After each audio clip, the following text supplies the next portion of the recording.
The first question was about the movement of the index finger when you are at the sitting position for tashahhud.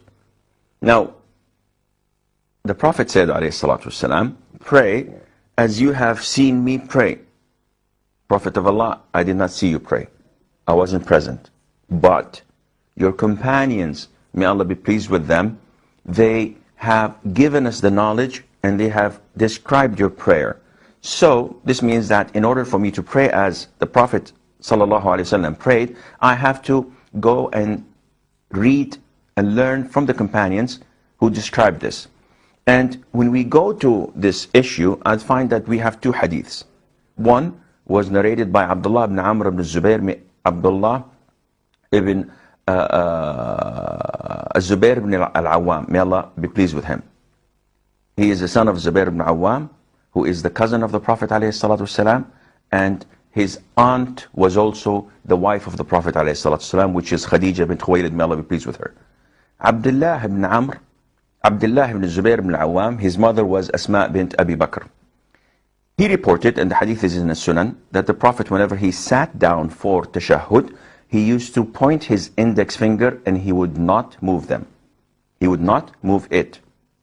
Now, Wa'il ibn Hujr, whose hadith is also in the Sunan, stated that the Prophet ﷺ, whenever he sat for tashahhud, he used to point his index finger, moving it, supplicating with it.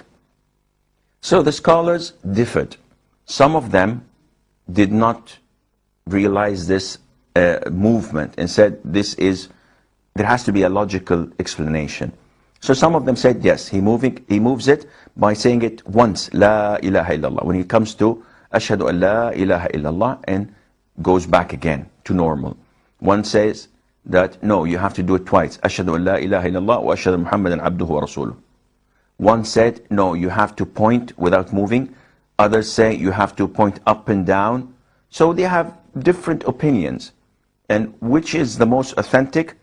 Well, in my to my best of knowledge, it is pointing it, as Wa'il ibn Hujr, may Allah be pleased with him, said, moving it in its place. So it would shake like this, as Imam Ahmad ibn Hanbal said, you move it and shake it in its place.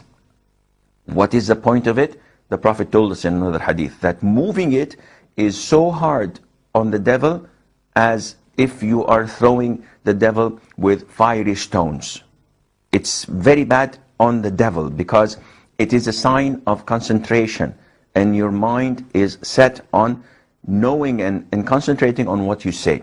So you do this from the minute you sit down to the minute you finish or conclude your prayer. You make a circle with your middle finger and your thumb, and the rest is like a fist, and your finger is a little bit tilted, and you move it in its place like this from the very beginning to the very end. Now, this is a sunnah. So if you see someone doing this once, it's not an issue that we should fight over, because it's sunnah. If you see someone who does not raise his finger at all from the very beginning till the end, again, his prayer is valid, though we believe that it is a little bit less in reward because he did not follow the sunnah.